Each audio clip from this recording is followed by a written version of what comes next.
Hello, I give Boboy na may rakpam. Nahakna Esorgi Waheina lakpiba asigidamak thagatlu.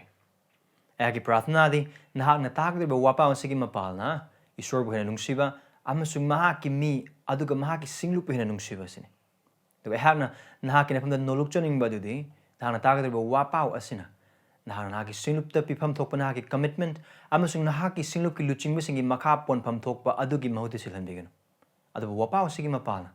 Nahakki Singh Waheina nungsiba nahakki Singh luchingba Singh Waheina nungsiba adu khwai maru oina Esorgi matik mangalgidamak hingba punsida chakhotpa adu agi prathanani ibung Mahakki wapau taminase.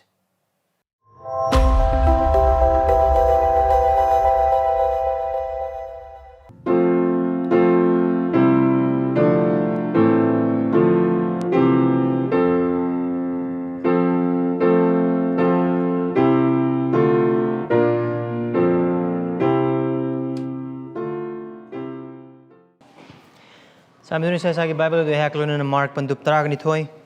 padamadaig ni tragani thoi da hangdokpi. Mark chapter 12 verses 1 to 12. Karum hari badu adomdon phangbibo oiba taragadi adugi jagadu kuram thambiramaga Josiah pandup manga padamadaig ni tare Isaiah chapter 5 verses 1 to 7. Esorgi Waheina matosigum na haiduna lay. Howsig ay na aigi nungsi thoibagi isay masakjage Mahakki anguring kol gi maramda aigi nungsi thoibagi isay aigi nungsi thoibagi anguring kol ama laihau yamna chelaba ching amada lay aduga mahakna masi tawre nungsing adu lauthokle masida khwaidagi phaba angur pambi thare masigi mayaida awangba yuma masare masig manungda angur sumpham sare aduga mahakna masi angur palakpa ngaise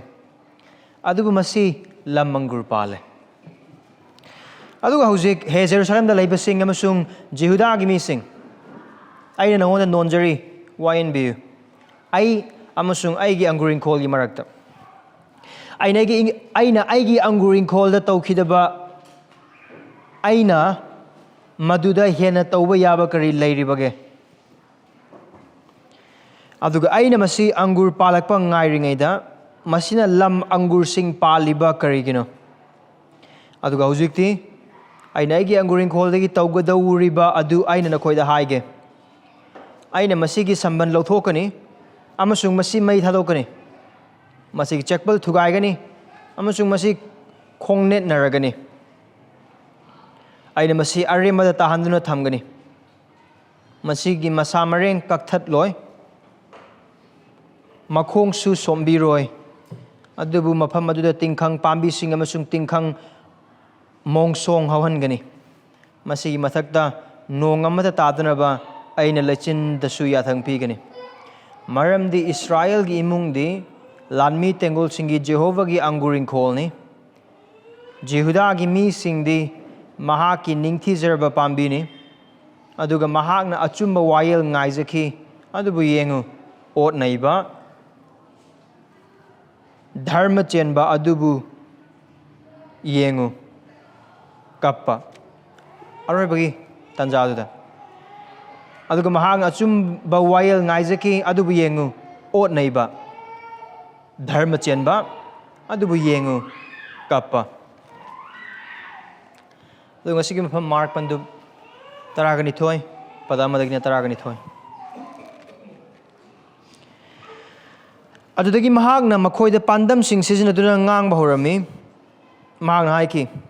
mi amana anguring kol ama koiraga madugi akoibada samban khare angur sumnaba ko madu tawre awang masang ama sare aduga anguring kol adu angur thaba singda sandoklaga athapa leibak amada chatkre mahi lokpagi matam yaurabada anguring khondagi Mahakki saru khara laurunaba mahakna minay ama angur thaba singi manakta tharami adubu makhoina Mahakpu phaduna phurami amasung Mahakpu khud hangna thadoki adudagi mahakna atopa manay ama muk makhoigi manakta tharami aduga makhoina Mahakpu nungna thaduna makok thugairami amasung Mahakpu ikaiba piduna halhanki adudagi mahakna atopa manay ama muk tharami ꯃꯈꯣꯏꯅ ꯃꯍꯥꯛꯄꯨ ꯍꯥꯠꯂꯝꯃꯤ ꯑꯗꯨꯒ ꯑꯇꯣꯞꯄ ꯃꯅꯥꯏ ꯀꯌꯥ ꯊꯥꯔꯝꯃꯤ ꯈꯔꯕꯨ ꯐꯨꯔꯝꯃꯤ ꯑꯃꯁꯨꯡ ꯈꯔꯕꯨ ꯍꯥꯠꯂꯝꯃꯤ ꯍꯧꯖꯤꯛꯇꯤ ꯃꯍꯥꯛꯀꯤ ꯅꯨꯡꯁꯤꯖꯔꯕ ꯃꯆꯥꯅꯤꯄꯥ ꯑꯗꯨꯇ ꯉꯥꯏꯍꯧꯔꯦ ꯃꯃꯩꯊꯪꯗ ꯃꯍꯥꯛꯅ ꯃꯈꯣꯏꯅ ꯑꯩꯒꯤ ꯏꯆꯥꯅꯤꯄꯥꯕꯨ ꯏꯀꯥꯏ ꯈꯨꯝꯅꯒꯅꯤ ꯈꯟꯗꯨꯅ ꯃꯍꯥꯛꯄꯨꯁꯨ ꯃꯈꯣꯏꯒꯤ ꯃꯅꯥꯛꯇ ꯊꯥꯈꯤ ꯑꯗꯨꯕꯨ ꯑꯪꯒꯨꯔ ꯊꯥꯕꯁꯤꯡ ꯑꯗꯨꯅ ꯑꯃꯒ ꯑꯃꯒ ꯍꯥꯏꯅꯈꯤ ꯃꯍꯥꯛ ꯑꯁꯤ ꯌꯨꯝꯂꯦꯞ ꯆꯥꯔꯥꯅꯤ ꯂꯥꯛꯎ ꯑꯩꯈꯣꯏꯅ ꯃꯍꯥꯛꯄꯨ ꯍꯥꯠꯁꯤ ꯑꯗꯨꯒ ꯐꯪꯐꯝ ꯊꯣꯛꯄ ꯑꯗꯨ ꯑꯩꯈꯣꯏꯒꯤ ꯑꯣꯏꯔꯒꯅꯤ ꯃꯔꯝ ꯑꯗꯨꯅ ꯑꯪꯒꯨꯔ ꯊꯥꯕꯁꯤꯡ ꯑꯗꯨꯅ ꯃꯍꯥꯛꯄꯨ ꯐꯥꯗꯨꯅ ꯍꯥꯠꯂꯝꯃꯤ ꯑꯗꯨꯒ ꯃꯍꯥꯛꯀꯤ ꯑꯁꯤꯕ ꯍꯛꯆꯥꯡ ꯑꯗꯨ ꯃꯈꯣꯏꯅ ꯑꯪꯒꯨꯔ ꯏꯪꯈꯣꯜꯒꯤ ꯃꯄꯥꯟꯗ ꯍꯨꯟꯗꯣꯛꯂꯝꯃꯤ ꯃꯗꯨꯗ ꯑꯪꯒꯨꯔ ꯏꯪꯈꯣꯜꯒꯤ ꯃꯄꯨ ꯑꯗꯨꯅ ꯀꯔꯤ ꯇꯧꯒꯅꯤ ꯃꯍꯥꯛꯅ ꯂꯥꯛꯇꯨꯅ ꯑꯪꯒꯨꯔ ꯊꯥꯕꯁꯤꯡ ꯑꯗꯨ ꯃꯥꯡꯍꯟꯒꯅꯤ ꯑꯃꯁꯨꯡ ꯑꯪꯒꯨꯔ ꯏꯪꯈꯣꯜ ꯑꯗꯨ ꯑꯇꯣꯞꯄꯗ ꯄꯤꯊꯣꯛꯀꯅꯤ ꯅꯈꯣꯏꯅ ꯁꯥꯁꯇ꯭ꯔꯁꯤ ꯄꯥꯗꯕ꯭ꯔꯥ ꯌꯨꯝ ꯁꯥꯕꯁꯤꯡꯅ ꯂꯪꯁꯦꯛꯄ ꯅꯨꯡ ꯑꯗꯨ ꯆꯤꯊꯦꯛꯀꯤ ꯃꯔꯨ ꯑꯣꯏꯕ ꯅꯨꯡ ꯑꯣꯏꯔꯛꯂꯦ ꯖꯦꯍꯣꯚꯥꯅ ꯃꯁꯤ ꯇꯧꯕꯤꯔꯦ ꯃꯁꯤ ꯑꯩꯈꯣꯏꯒꯤ ꯃꯤꯠꯌꯦꯡꯗ ꯑꯉꯛꯄꯅꯤ ꯑꯗꯨꯅ ꯃꯈꯣꯏꯅ ꯃꯍꯥꯛꯄꯨ ꯅꯝꯗꯨꯅ ꯐꯥꯅꯕ ꯊꯤꯈꯤ ꯑꯗꯨꯕꯨ ꯃꯈꯣꯏꯅ ꯃꯤꯁꯤꯡꯕꯨ ꯀꯤꯔꯝꯃꯤ ꯃꯔꯝꯗꯤ ꯃꯍꯥꯛꯅ ꯄꯥꯟꯗꯝ ꯑꯗꯨ ꯃꯈꯣꯏꯒꯤ ꯃꯥꯌꯣꯛꯇ ꯉꯥꯡꯕꯅꯤ ꯍꯥꯏꯕ ꯃꯈꯣꯏꯅ ꯈꯪꯂꯝꯃꯤ ꯑꯗꯨꯒ ꯃꯈꯣꯏꯅ ꯃꯍꯥꯛꯄꯨ ꯊꯥꯗꯣꯛꯇꯨꯅ ꯆꯠꯈꯤ ꯃꯁꯤ ꯏꯁꯣꯔꯒꯤ ꯋꯥꯍꯩꯅꯤ ꯑꯗꯨꯒ ꯇꯥꯈ꯭ꯔꯕ ꯑꯩꯈꯣꯏ ꯈꯨꯗꯤꯡꯃꯛꯅ ꯋꯥꯍꯩ ꯑꯁꯤꯃꯛ ꯊꯥꯖꯗꯨꯅ ꯂꯧꯁꯤꯟꯁꯤ ꯄ꯭ꯔꯥꯊꯅꯥ ꯇꯧꯁꯤ ꯏꯁꯣꯔꯒꯗꯒꯤ ꯃꯇꯦꯡ ꯅꯤꯁꯤ ꯑꯩꯈꯣꯏꯒꯤ ꯄꯥꯝꯁꯨꯡ ꯏꯁꯣꯔ ꯅꯍꯥꯛꯀꯤ ꯋꯥꯍꯩ ꯑꯁꯤꯒꯤ ꯃꯄꯥꯟ ꯑꯩꯈꯣꯏꯗ ꯇꯝꯕꯤꯌꯨ ꯄ꯭ꯔꯚꯨ ꯉꯁꯤꯒꯤ ꯅꯨꯃꯤꯠꯇ ꯅꯍꯥꯛꯀꯤ ꯅꯆꯥꯅꯨꯄꯥ ꯈ꯭ꯔꯤꯁꯇ ꯖꯤꯁꯨꯅ ꯄꯤꯔꯤꯕ ꯄꯥꯟꯗꯝ ꯑꯁꯤ ꯋꯥꯌꯦꯜꯒꯤ ꯄꯥꯟꯗꯝꯅꯤ ꯃꯥꯡ ꯇꯥꯛꯄꯒꯤ ꯄꯥꯟꯗꯝꯅꯤ ꯃꯔꯨ ꯑꯣꯏꯅ ꯅꯍꯥꯛꯄꯨ ꯑꯃꯁꯨꯡ ꯅꯆꯥꯅꯨꯄꯥ ꯈ꯭ꯔꯤꯁꯇꯕꯨ ꯌꯥꯗꯕꯁꯤꯡꯒꯤ ꯃꯐꯝꯗ ꯑꯣꯏꯒꯗꯧꯕ ꯃꯥꯡ ꯇꯥꯛꯄ ꯅꯍꯥꯛꯀꯤ ꯅꯆꯥꯅꯨꯄꯥꯒꯤ ꯋꯥꯍꯩ ꯇꯥꯗꯕꯁꯤꯡ ꯑꯃꯁꯨꯡ ꯅꯍꯥꯛꯀꯤ ꯋꯥꯕꯨ ꯊꯑꯣꯏꯗꯕꯁꯤꯡ ꯅꯍꯥꯛꯀꯤ ꯋꯥꯍꯩꯕꯨ ꯍꯥꯏꯕ ꯏꯟꯗꯕꯁꯤꯡꯒꯤ ꯃꯊꯛꯇ ꯇꯥꯒꯗꯕ ꯑꯋꯥ ꯑꯅꯪ ꯑꯃꯁꯨꯡ ꯑꯋꯥꯕꯁꯤꯡ ꯑꯗꯨꯒꯤ ꯃꯇꯥꯡꯗ ꯑꯣꯏꯕ ꯄꯥꯟꯗꯝꯅꯤ ꯄ꯭ꯔꯚꯨ ꯑꯩꯈꯣꯏꯕꯨ ꯄꯥꯟꯗꯝ ꯑꯁꯤ ꯇꯥꯕ ꯃꯇꯝꯗ ꯃꯄꯥꯟꯗ ꯂꯩꯔꯤꯕ ꯅꯍꯥꯛꯄꯨ ꯈꯪꯗꯕ ꯃꯤꯁꯤꯡ ꯑꯗꯨꯗ ꯈꯛꯇꯪ ꯇꯥꯒꯗꯧꯕꯒꯤ ꯑꯄꯪꯕ ꯋꯥꯈꯜ ꯑꯗꯨ ꯑꯩꯈꯣꯏꯕꯨ ꯀꯟꯕꯤꯌꯨ ꯑꯗꯨꯕꯨ ꯏꯄꯥ ꯏꯁꯣꯔ ꯍꯥꯏꯔꯤꯕ ꯄꯥꯟꯗꯝ ꯑꯁꯤꯃꯛ ꯊꯥꯖꯕ ꯑꯣꯏꯈ꯭ꯔꯕ ꯑꯩꯈꯣꯏꯒꯤ ꯄꯨꯟꯁꯤꯗꯁꯨ ꯑꯁꯤꯒꯤ ꯑꯆꯧꯕ ꯃꯐꯝ ꯂꯩ ꯍꯥꯏꯕꯁꯤ ꯈꯪꯖꯕꯒ ꯂꯣꯏꯅꯅ ꯅꯍꯥꯛꯀꯤ ꯋꯥꯍꯩ ꯑꯁꯤꯗ ꯇꯅꯤꯛ ꯇꯅꯤꯛꯄ ꯊꯃꯣꯏꯒ ꯂꯣꯏꯅꯅ ꯄꯨꯟꯁꯤ ꯆꯥꯡ ꯌꯦꯡꯖꯕꯒ ꯂꯣꯏꯅꯅ ꯏꯄꯥ ꯏꯁꯣꯔ ꯏꯀꯥꯏ ꯈꯨꯝꯅꯕ ꯈꯨꯗꯤꯡꯃꯛꯀ ꯂꯣꯏꯅꯅ ꯅꯥꯀꯣꯡ ꯍꯥꯡꯗꯣꯛꯆꯗꯨꯅ ꯑꯗꯨꯒ ꯊꯋꯥꯏ ꯂꯨꯞꯆꯗꯨꯅ ꯊꯃꯣꯏ ꯇꯅꯤꯛ ꯇꯅꯤꯛꯅ ꯅꯍꯥꯛꯀꯤ ꯑꯅꯤꯡꯕ ꯑꯗꯨ ꯇꯥꯖꯅꯕ ꯑꯃꯁꯨꯡ ꯆꯥꯡ ꯌꯦꯡꯖꯗꯨꯅ ꯅꯍꯥꯛꯅ ꯈꯪꯍꯟꯕꯤꯔꯕ ꯄꯥꯞꯁꯤꯡ ꯑꯗꯨꯒꯤ ꯄꯨꯛꯅꯤꯡ ꯍꯣꯡꯖꯅꯕ ꯄꯥꯡꯒꯜ ꯊꯧꯅꯥ ꯑꯃꯁꯨꯡ ꯑꯄꯥꯝꯕ ꯈꯨꯗꯤꯡꯃꯛꯁꯤꯡꯗ ꯅꯍꯥꯛꯀꯤ ꯊꯋꯥꯏ ꯑꯁꯦꯡꯕꯒꯤ ꯊꯕꯛ ꯁꯨꯕꯤꯕꯒꯤ ꯃꯄꯥꯡꯒꯜ ꯑꯩꯈꯣꯏꯗ ꯄꯤꯅꯕꯤꯌꯨ ꯄ꯭ꯔꯚꯨ ꯑꯩꯈꯣꯏꯒꯤ ꯅꯥꯀꯣꯡꯅ ꯑꯇꯣꯞꯄꯗ ꯇꯥꯒꯗꯧꯕ ꯑꯩꯈꯣꯏꯒꯤ ꯄꯨꯛꯅꯤꯡꯅ ꯑꯇꯣꯞꯄ ꯋꯥꯈꯜ ꯈꯟꯒꯗꯧꯕ ꯈꯨꯗꯤꯡꯃꯛꯇꯒꯤ ꯀꯟꯕꯤꯌꯨ ꯆꯔꯥꯡꯅꯕꯁꯤꯡ ꯂꯥꯡꯇꯛꯅꯕꯁꯤꯡ ꯈꯨꯗꯤꯡꯃꯛ ꯏꯕꯨꯡꯉꯣ ꯅꯍꯥꯛꯅ ꯇꯨꯃꯤꯟꯅ ꯂꯩꯍꯟꯕꯤꯌꯨ ꯑꯗꯨꯒ ꯅꯍꯥꯛꯀꯤ ꯋꯥꯍꯩ ꯑꯁꯤꯗ ꯑꯩꯈꯣꯏꯒꯤ ꯃꯤꯠ ꯊꯝꯖꯗꯨꯅ ꯑꯩꯈꯣꯏꯒꯤ ꯋꯥꯈꯜ ꯊꯝꯖꯗꯨꯅ ꯑꯩꯈꯣꯏꯒꯤ ꯈꯨꯠ ꯏꯕꯨꯡꯉꯣ ꯅꯍꯥꯛꯀꯤ ꯋꯥꯍꯩꯁꯤꯗ ꯈꯨꯗꯣꯝꯕꯤ ꯊꯤꯟꯖꯗꯨꯅ ꯅꯥꯀꯣꯡ ꯁꯟꯗꯣꯛꯀꯗꯧꯔꯤꯕ ꯋꯥꯄꯥꯎ ꯑꯗꯨꯗ ꯇꯥꯖꯗꯨꯅ ꯏꯄꯥ ꯏꯁꯣꯔ ꯅꯍꯥꯛꯀꯤ ꯇꯝꯕꯤꯕ ꯑꯗꯨ ꯈꯪꯖꯅꯕ ꯑꯩꯈꯣꯏꯕꯨ ꯃꯇꯦꯡ ꯄꯥꯡꯕꯤꯌꯨ ꯑꯗꯨꯒ ꯅꯍꯥꯛꯀꯤ ꯋꯥꯍꯩꯕꯨ ꯏꯟꯗꯕ ꯑꯃꯁꯨꯡ ꯅꯍꯥꯛꯀꯤ ꯋꯥꯍꯩꯅ ꯄꯤꯔꯕ ꯈꯨꯁꯦꯜ ꯋꯥꯍꯩꯁꯤꯡꯗ ꯄꯨꯛꯅꯤꯡ ꯍꯣꯡꯂꯣꯏꯗꯕ ꯄꯥꯞꯇꯒꯤ ꯑꯩꯈꯣꯏꯕꯨ ꯄꯨꯛꯅꯤꯡ ꯍꯣꯡꯍꯟꯕꯤꯗꯨꯅ ꯅꯪꯉꯣꯟꯗꯒꯤ ꯊꯧꯖꯥꯜ ꯑꯃꯁꯨꯡ ꯅꯨꯡꯁꯤꯕꯗꯨ ꯃꯔꯥꯡ ꯀꯥꯏꯅ ꯐꯪꯖꯗꯨꯅ ꯅꯍꯥꯛꯄꯨ ꯄꯦꯜꯍꯟꯖꯕꯒ ꯂꯣꯏꯅꯅ ꯑꯩꯈꯣꯏꯅ ꯅꯪꯉꯣꯟꯗ ꯄꯦꯟꯖꯕꯒꯤ ꯄꯨꯟꯁꯤꯗꯨ ꯍꯤꯡꯖꯅꯕ ꯑꯩꯈꯣꯏꯕꯨ ꯅꯍꯥꯛꯀꯤ ꯋꯥꯍꯩꯁꯤꯒꯤ ꯃꯄꯥꯟꯗ ꯊꯧꯔꯥꯡ ꯇꯧꯕꯤꯌꯨ ꯏꯕꯨꯡꯉꯣ ꯅꯍꯥꯛꯅ ꯉꯥꯡꯕꯤꯌꯨ ꯑꯩꯈꯣꯏꯒꯤ ꯋꯥꯈꯜ ꯑꯩꯈꯣꯏꯒꯤ ꯊꯃꯣꯏꯗ ꯏꯕꯨꯡꯉꯣ ꯑꯩꯈꯣꯏꯒꯤ ꯃꯥꯡꯗ ꯃꯌꯦꯛ ꯁꯦꯡꯍꯟꯕꯤꯌꯨ ꯑꯩꯈꯣꯏꯒꯤ ꯄꯥꯞꯁꯤꯡ ꯑꯃꯁꯨꯡ ꯄꯨꯛꯅꯤꯡ ꯍꯣꯡꯒꯗꯧꯕ ꯖꯒꯥꯁꯤꯡ ꯑꯗꯨꯒ ꯃꯌꯦꯛ ꯁꯦꯡꯍꯟꯕꯤꯌꯨ ꯈ꯭ꯔꯤꯁꯇ ꯂꯩꯕ ꯑꯩꯈꯣꯏꯒꯤ ꯑꯥꯁꯥ ꯑꯃꯁꯨꯡ ꯑꯩꯈꯣꯏꯒꯤ ꯍꯥꯏꯖꯕ ꯑꯗꯨꯒ ꯑꯁꯤꯒꯤ ꯃꯄꯥꯜ ꯑꯩꯈꯣꯏꯕꯨ ꯅꯍꯥꯛꯅ ꯆꯥꯟꯕ ꯑꯃꯁꯨꯡ ꯅꯍꯥꯛꯀꯤ ꯄꯦꯟꯖꯕ ꯅꯅꯥꯏ ꯑꯃ ꯑꯣꯏꯕꯗ ꯑꯩꯈꯣꯏꯕꯨ ꯃꯇꯦꯡ ꯄꯥꯡꯕꯤꯌꯨ ꯖꯤꯁꯨ ꯈ꯭ꯔꯤꯁꯇꯒꯤ ꯃꯤꯡꯗ ꯅꯤꯖꯔꯤꯕꯅꯤ ꯑꯃꯦꯟ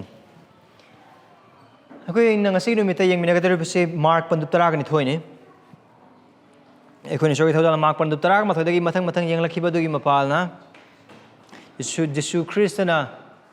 ꯖꯦꯔꯨꯁꯥꯂꯦꯝꯗ ꯅꯤꯡꯊꯧ ꯑꯃ ꯑꯣꯏꯅ ꯄꯨꯔꯣꯍꯤꯠ ꯑꯃ ꯑꯣꯏꯅ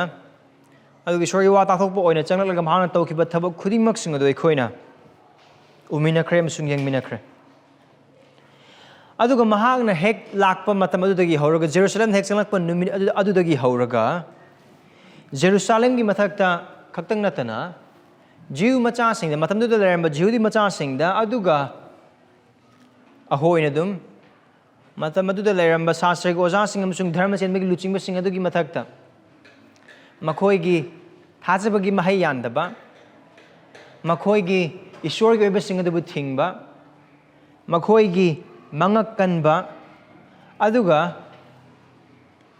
achumba aduba achumba haina haidaba aduba achumba haina khangba oiba taragasu aranbane haina haibagi ngak kanbagi punsida hingba khudingmak sing adugi mapalna makhoi gi mathakta leiba Esorgi wayel amasung dandi adugi matangda Yesu Kristana hait pambi adubu kanghanbagi mapalna ningna sang adubu sengdokpagi mapalna aduga mamangi Numazing adudadi taraga mathogi pada kunga tereta gina kuntraga humdoi pauba aduda Kristagi matik adugi mayok ta wahang tawbasing amasung Kristagi matik adubu temsing na basing Sanhedrin gi kanglup sing dharma gi luching basing adubu Kristna ningthau ama oina paokhum piduna makhoi Esorgi oiba wayel adu laithokpagi thabak tawba adu ekhona dum yengminare ngasi numita ekhona yengminare pa jaga asi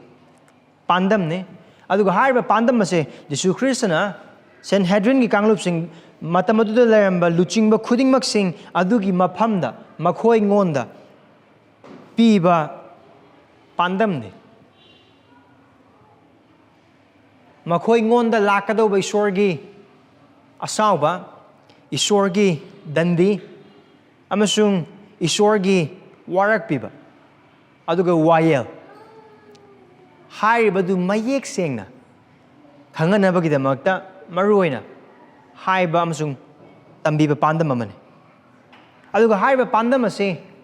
wayen bagi pandam ne or manghan bagi pandam ne aduga Jesu Kristna pandam oina haiba luchingba sing asigi maphamdu tiliba mising mamangda pandam oina hairakpa asimak wayen bagi sakhi amane Harbadu ko mark pandu marigi pada kun gamari amasung kun gamanga da ukre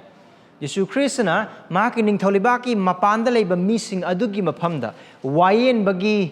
maong amo oina mahak pandam da tambibane mahakna wari oina pandam da tambiri bado wari liba na te Kristna tawribado adu hariba adumak hariba thawong adumak wayen bagi thawong amane adu ngasigi pandam na se ekhona paminakiba Isaiah pandu manga ki pada amadagi tare adudagi lauthorokpa pandam amane haiba aduda mayek seng uba phangi adubu Jesiah da uba phangba pandam aduga Jesu Kristna mafam asida pandu taraga nithagi pada amadagi na taraga nithoi phauba sida uriba seasonariba pandam asigagi asida khenabale now Jesiah da ekhona yengbo iba taragadi Ishwarna mahai aphaba yananabagidamagta asa tawriba adu or Drakha ingkol or angur gi ingkol adubu koiriba mapu aduna leiba wakhal amasung asadu haiba mahakna thakraba drakha pambi sing aduna drakha mahai palakpa haiba adune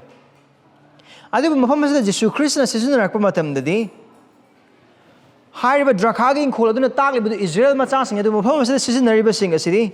maruina mafam asida mahakna angur ingkol koiba sing adugi mathakta or ingkol adu angur thaba sing sandoklampa adugi mong sina aduga hariba angur thaba sing ase matamdu lermliba Jehudi gi luchingba sing adu busak taklibani so Isaiah dadi Jew oina Esorgi mi sing man mahai yana bagi expectation adu Jesu Kristna hariba dum mafam sa season rakma matam dadi matamdu leramba luchingba sing adu dagi aduga Jesiah da Isorna thugaiba adudi or angur gi mapuduna manghan badudi angur pambi sing adune angur koiba sing adu natte aduga angur thaba sing adu natte adu mafam asida Jesu Kristna onna seasonarpa asidadi angur thaba sing adune Jesu Kristna mafam asida manghan bagi wayel amasung pandam asida seasonarakadoribase ꯑꯗꯨꯕꯨ ꯈ꯭ꯔꯤꯁꯇꯅ ꯁꯤꯖꯤꯟꯅꯔꯤꯕ ꯄꯥꯟꯗꯝ ꯑꯁꯤꯒꯤ ꯃꯄꯥꯜꯅ ꯃꯍꯥꯛꯅ ꯁꯤꯖꯤꯟꯅꯕ ꯃꯇꯝꯗ ꯑꯣꯟꯅꯕ ꯀꯔꯤ ꯑꯃꯠꯇ ꯂꯩꯇꯦ ꯈꯦꯠꯅꯕꯗꯤ ꯎꯕ ꯐꯪꯏ ꯑꯗꯨꯕꯨ ꯍꯥꯏꯔꯤꯕ ꯄꯥꯟꯗꯝ ꯑꯅꯤꯃꯛꯇꯨꯗ ꯎꯍꯟꯅꯤꯡꯂꯤꯕ ꯑꯗꯨ ꯀꯔꯤꯅꯣ ꯃꯔꯨꯑꯣꯏꯅ ꯏꯁꯣꯔꯒꯤ ꯋꯥꯌꯦꯜꯅ ꯀꯅꯥꯒꯤ ꯃꯊꯛꯇ ꯊꯥꯖꯕꯒꯤ ꯙꯔꯃ ꯆꯦꯟꯕꯒꯤ ꯑꯃꯁꯨꯡ ꯏꯁꯣꯔꯒꯤ ꯃꯤꯁꯤꯡ ꯑꯣꯏꯕꯒꯤ ꯌꯥꯟꯐꯝ ꯊꯣꯛꯄ ꯃꯍꯩ ꯑꯗꯨ ꯌꯥꯟꯗꯕꯅ ꯃꯔꯝ ꯑꯣꯏꯔꯒ ꯃꯉꯣꯟꯗ ꯄꯨꯔꯛꯀꯗꯕ ꯃꯇꯤꯛ ꯃꯉꯥꯜꯗꯨ ꯄꯨꯔꯛꯇꯕꯅ ꯃꯔꯝ ꯑꯣꯏꯔꯒ ꯃꯍꯥꯛꯅ ꯃꯥꯡꯍꯟꯕꯒꯤ ꯊꯕꯛꯅꯤ ꯑꯗꯨꯒ ꯆꯞ ꯃꯥꯟꯅꯅ ꯌꯤꯁꯨ ꯈ꯭ꯔꯤꯁꯇꯒꯤ ꯃꯇꯝꯗ ꯂꯩꯔꯤꯕ ꯋꯥꯌꯦꯜ ꯌꯥꯊꯪꯒꯤ ꯑꯣꯖꯥꯁꯤꯡ ꯁꯥꯁꯇ꯭ꯔꯒꯤ ꯑꯣꯖꯥꯁꯤꯡ ꯑꯗꯨꯒ ꯑꯍꯜ ꯂꯃꯟ ꯈꯨꯗꯤꯡꯃꯛꯁꯤꯡ ꯏꯁꯝ ꯁꯝꯅ ꯍꯥꯏꯕ ꯑꯣꯏꯕ ꯇꯥꯔꯒꯗꯤ ꯁꯦꯟꯍꯦꯗ꯭ꯔꯤꯟꯒꯤ ꯂꯨꯆꯤꯡꯕꯁꯤꯡ ꯖꯤꯍꯨꯗꯤꯒꯤ ꯂꯨꯆꯤꯡꯕ ꯈꯨꯗꯤꯡꯃꯛꯁꯤꯡ ꯑꯗꯨꯅ ꯃꯈꯣꯏꯅ ꯑꯣꯏꯐꯝ ꯊꯣꯛꯄ ꯑꯗꯨ ꯃꯤꯄꯨꯝ ꯈꯨꯗꯤꯡꯃꯛꯁꯤꯡ ꯑꯗꯨꯕꯨ ꯏꯁꯣꯔꯗ ꯄꯨꯁꯤꯜꯂꯛꯄ ꯑꯃꯁꯨꯡ ꯃꯈꯣꯏꯒꯤ ꯇꯝꯕꯤꯕ ꯑꯗꯨꯒꯤ ꯃꯄꯥꯜꯅ ꯂꯥꯛꯂꯤꯕ ꯃꯁꯤꯍꯥ ꯑꯗꯨꯕꯨ ꯎꯍꯟꯕ ꯑꯃꯁꯨꯡ ꯈꯪꯍꯟꯕ ꯑꯗꯨꯅꯤ ꯑꯗꯨꯒꯤ ꯑꯣꯟꯅ ꯇꯩꯅꯕꯗ ꯃꯈꯣꯏꯅ ꯇꯧꯔꯤꯕꯁꯤꯗꯤ ꯂꯥꯛꯏꯕ ꯃꯁꯤꯍꯥ ꯑꯗꯨꯕу ꯌꯥꯗꯕ ꯑꯗꯨꯒ ꯃꯤꯁꯤꯡ ꯑꯗꯨꯅ ꯃꯁꯤꯍꯥꯕꯨ ꯊꯤꯔꯛꯄ ꯃꯇꯝꯗ ꯊꯤꯡꯕ ꯑꯗꯨꯒ ꯏꯁꯣꯔꯅ ꯄꯤꯈ꯭ꯔꯕ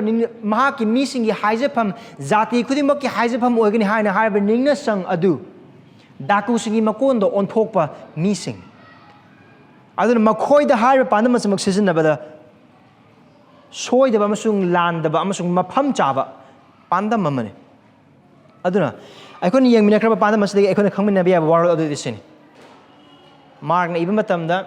ꯃꯥꯔꯛꯀꯤ ꯃꯄꯥꯟꯗ ꯃꯇꯝ ꯑꯗꯨ ꯂꯩꯔꯝꯕ ꯊꯥꯖꯕꯁꯤꯡ ꯑꯗꯨ ꯉꯁꯤꯅ ꯑꯩꯈꯣꯏꯗ ꯏꯁꯣꯔꯒꯤ ꯋꯥꯍꯩꯁꯤꯅ ꯈꯪꯍꯟꯅꯤꯡꯕꯗꯨꯗꯤ ꯁꯤꯅꯤ ꯄꯨꯛꯅꯤꯡ ꯍꯣꯡꯉꯨ ꯅꯠꯇ꯭ꯔꯕꯗꯤ ꯅꯍꯥꯛ ꯃꯥꯡꯒꯅꯤ repent otherwise you will perish ꯄꯟꯇꯥꯊꯒꯤ ꯄꯗ ꯑꯃꯗꯒꯤꯅ ꯅꯤꯄꯥꯟ ꯐꯥꯎꯕꯗ ꯑꯩꯈꯣꯏꯅ ꯎꯕ ꯐꯪꯒꯗꯧꯔꯤꯕꯁꯤ ꯏꯁꯣꯔꯒꯤ ꯑꯈꯥꯡ ꯀꯟꯕ ꯑꯃꯁꯨꯡ ꯃꯤꯑꯣꯏꯕꯒꯤ ꯉꯛꯀꯟꯕ God's patience and man's rebellion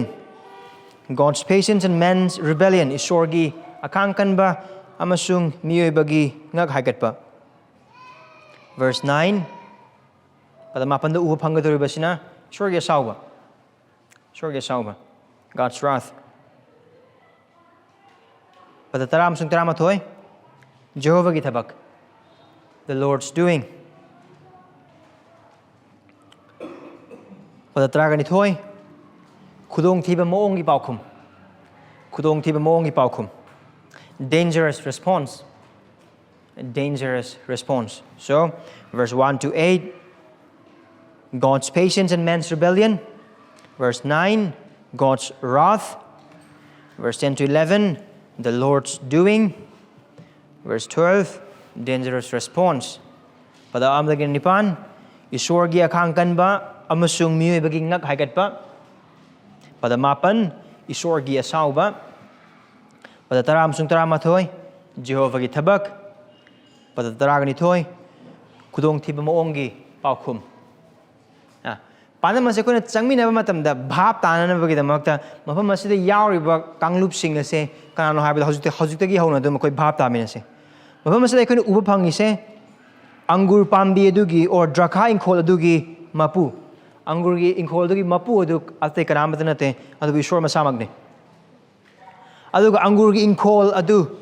da thariba angur pambi sing adu Mahakki mising Israel macha singni aduga Mahakna sandokliba angur thabasing aduna matam aduda leiramba dharmagi luchingmasing aduga hariba angur inkolgi mapu asigi machanupa mahakna nungsijaba Mahakki machanupa aduna Krista masamagni Jesu masamagni so amugana tawdabasing amugana taana baidamakta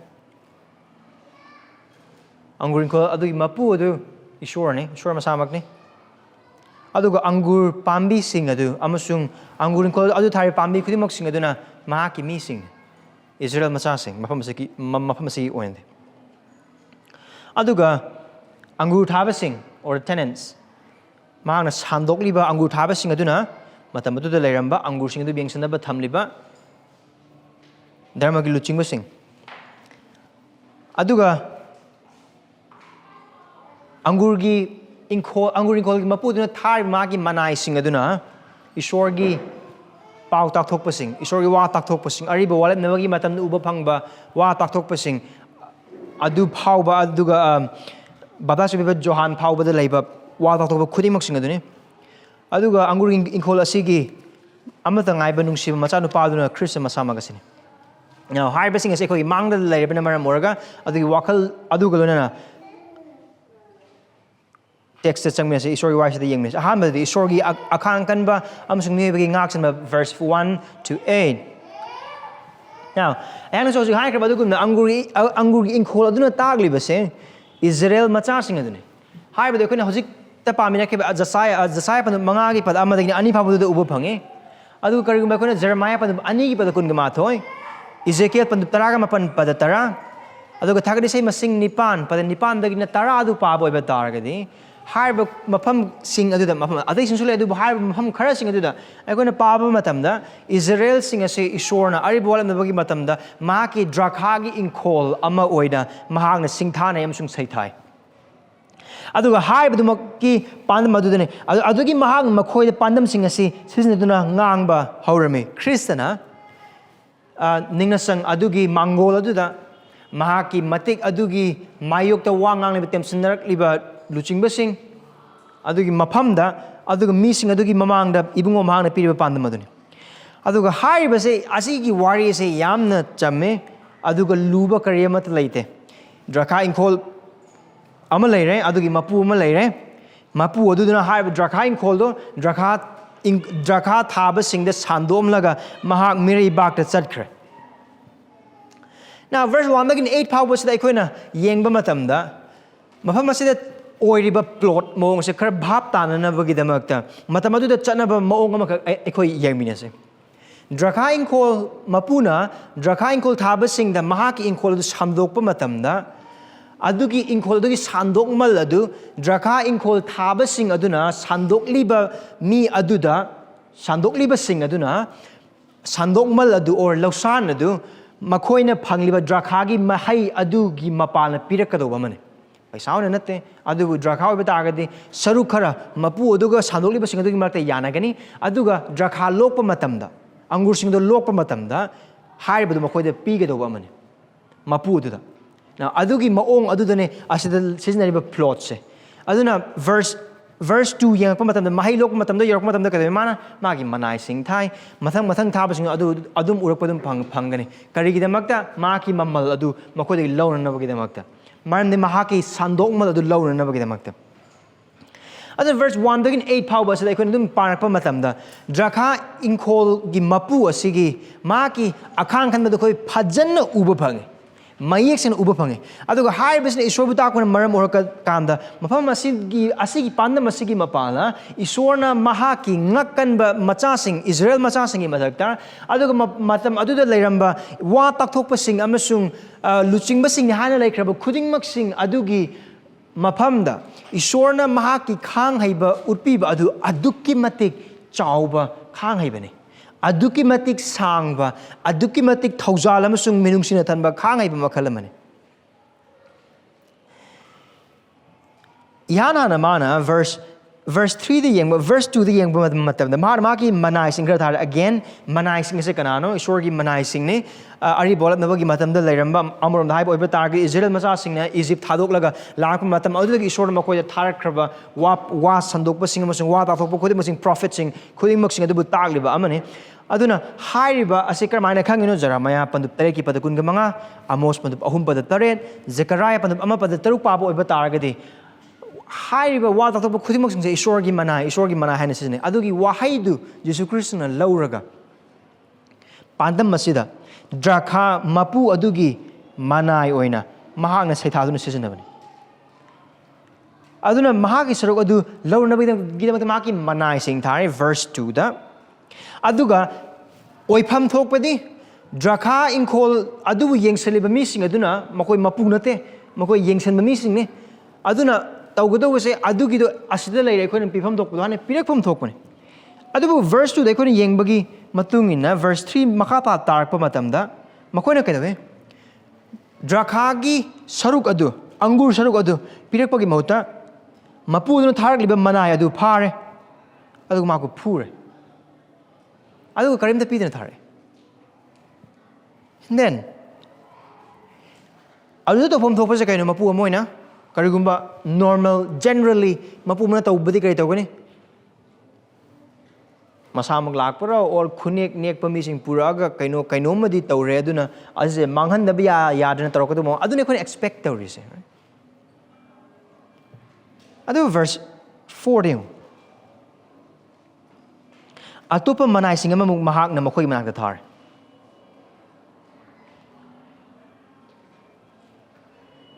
Aduga verse 5 ki haurapamba jaga adu da mu yengbo iba targadi ahumlak subo oina mahak na mahaki atopa manai sing amuk thai. Aduga verse 5 ki loisalakpa adu da mu yengbo iba targadi manai mayam ama mahak na thai.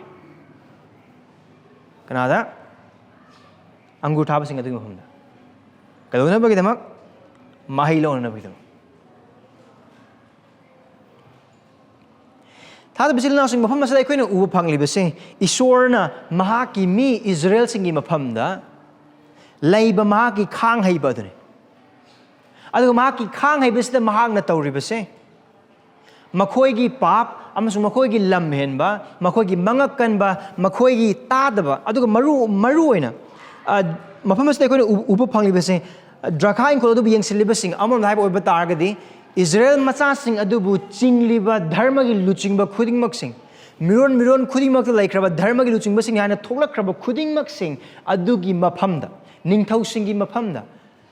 wa tathokpa singi maphamda isorna Mahakki wa tathokpa sing mangonda gi lakba wa tathokpa sing Jeremiah hoile Ezekiel hoile Amos hoi Zechariah hoi tongan ba makhal gi oiba wa tathokpa sing thaba gi mapalna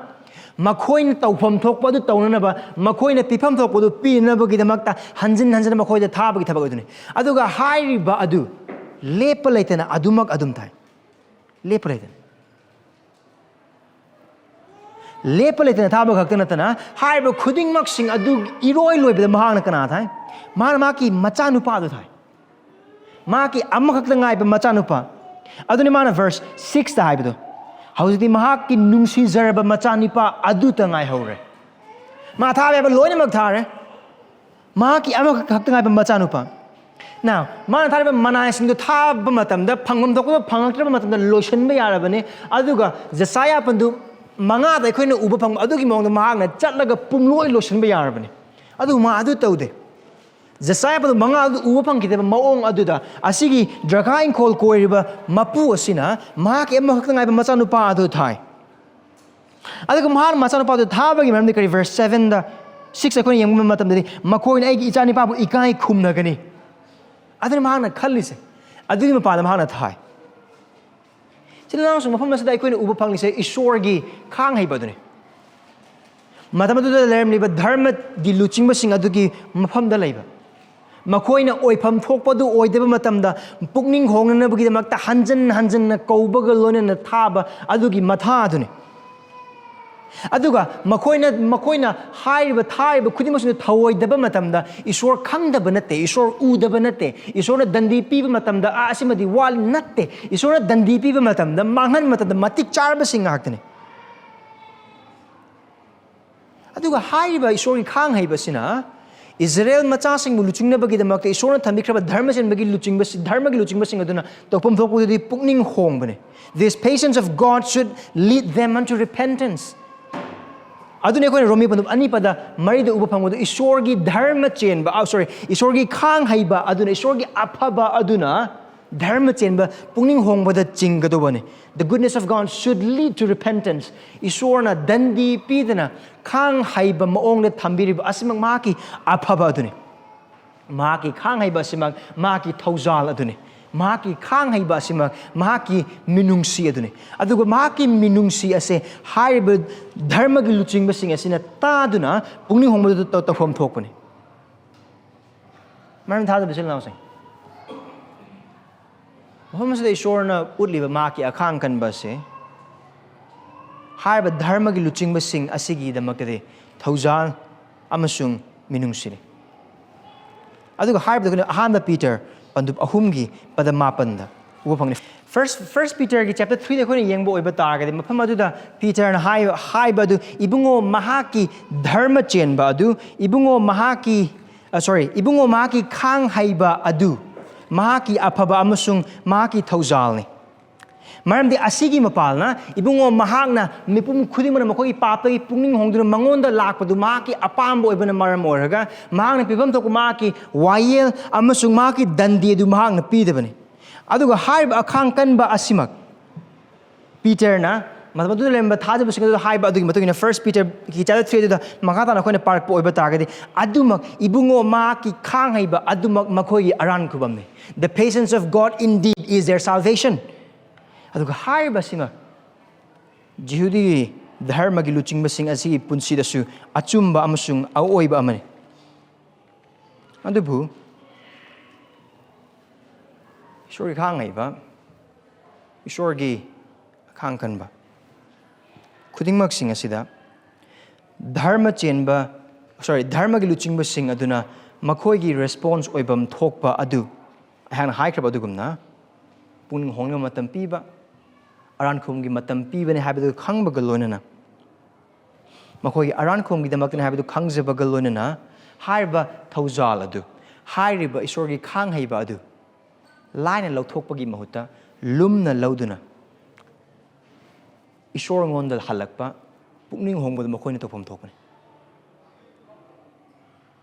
adubu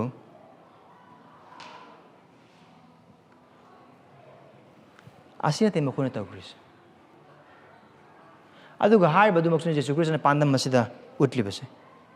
aduga asida koina uba phanglibase miyoi bagi ngak haigat pa punsi aduni yung ihana na Mahakki manai thare aduga Mahakki manai adu thaba matamda pura iba ihana na verse 3 adu kadave phaduna pure aduga Mahakpu makut hangna thadokhe amar nai boy oiba targadi asigi drakhain ko yengsel horiba khudingmak sing asina makogi thamoi dire wakhal lon se kaina hai oiba targadi Esorgi oiba mafam adu Esorgi oiba lan adu makhoi oigi haina khanba wakhal aduga lonanani aduga haibase verse 7 da hen mayek sen uba phangani masanu padu thak matam makhoina haina ba wahai adu aikoni urapum matam da adubu yengse mafam masida ihan han ba thab matam adu mahak pharaga phure aduga thadore anisu ba thak matam adu verse 4 gi loselakpa jaga adu de yengse Mahakpu nungna thadra makuk thugairame amasung Mahakpu ikai ba piduna halhanki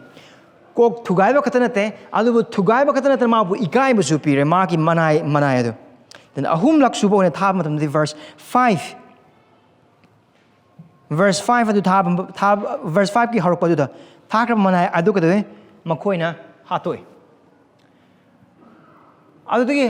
makhapa na mayama thaba matam da haiba drakha thaba sing or angur thaba sing asina kadave makhoi kharabu phurame adu kharabu hatlamme amar nai boy batargadi asigi drakha or angur thaiba kangbu sing asina toriba thabak asimak ngakkan bagi thabakni aduga makhoi gi mapugi mayokta hingbagi punsini this is rebellion aduga makhoi ngakkan bagi chang aduga makhoi gi manam kan bagi chang ase aduki matik hainingai letana chawem sung wange makhoi toriba thabak khudingmak sing ase karam bagi yawa thabakni makhoi toriba thabak khudingmak sing ase makhoi gi thabak sunuba mafam pibiba khaktang natana makhoi gi khuchuman adu marang kana pibiba khaktang natana makhoi gi chana ba thakpiriba makhoi gi mapu drakha gi mapu adugi mayokta leiba tobim masak khangdaba mi singi thabakni aduga hariba drakha inkol koiriba amasung angur thaba sing asina maki machanupa adubu hatpa aduda hena uba phangi yeng makhoi na kari tawge haina haibado machanupa adu thaba matna verse 7 da makhoi na ure machanupa adu kari hai mahak asi yumlep charane lak u aikhoi maku hatsi aduga phangpham thokpa adu aikhoi gi orakani asida lariba asigi angur thaba sing asigi wakalon se kano haina hai oiba dagi manai asugam na thare ma de suglak lakte probably ma siram basu yai probably ma ahal yam oram basu yai hojikti masa sonbagi maram or phan mangam da laina ama na bagi maram oram ya aduna si masana ba nimana tharak na batai leitre asi hato ase adu oiba targadi asigi mafam se aikhoi gi oiba yani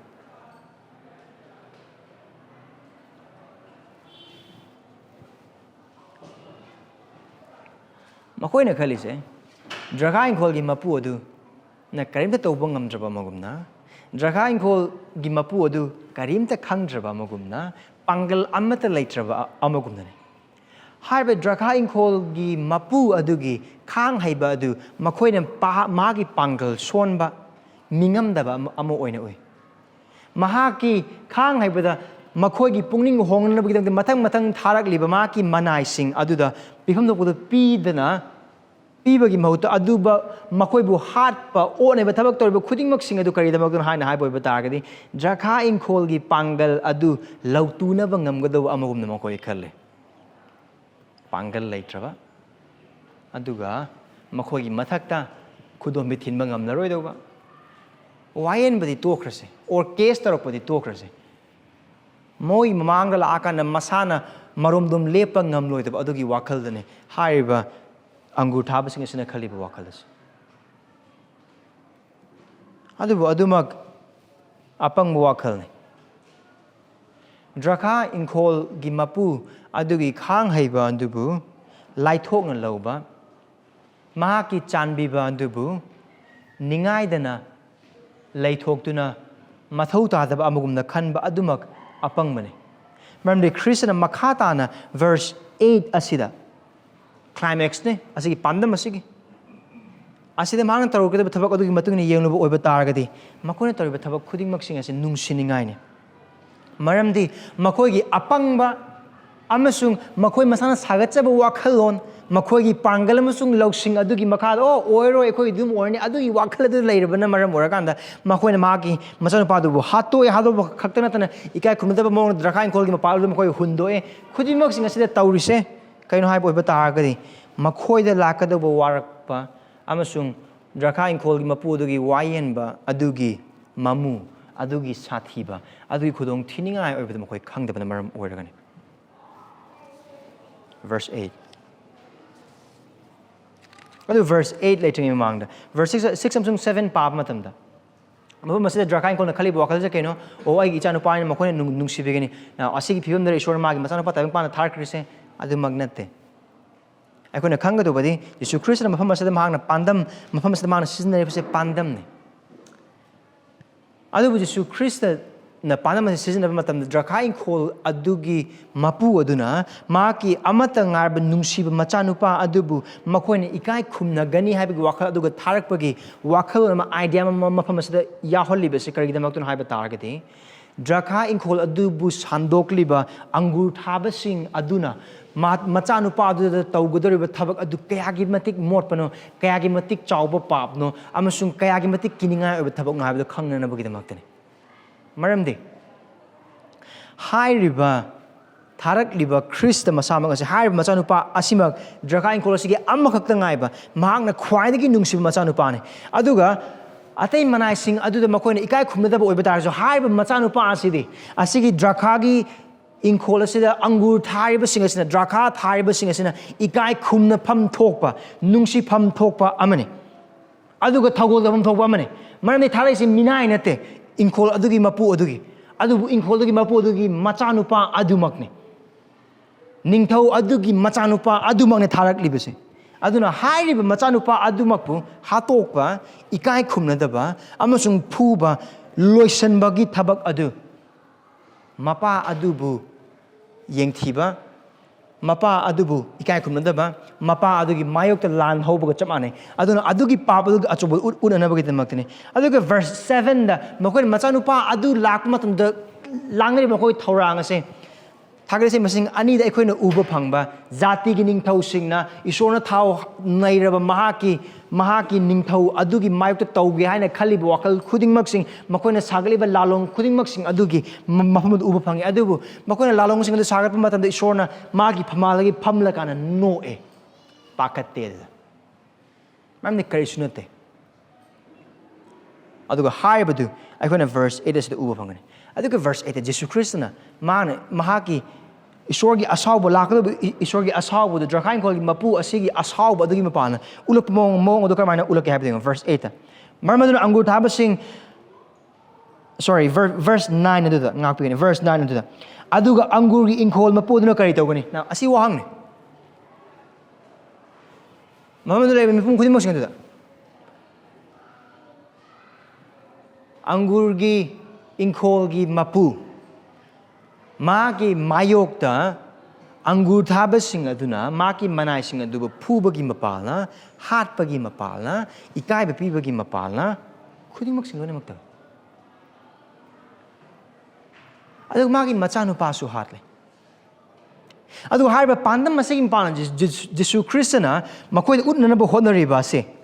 Israel gi puari du thoklaba achumba sing khudingmak sing adune karigum ariba walam nabagi matamadu da yengba oiba taragadi aikoina anisuba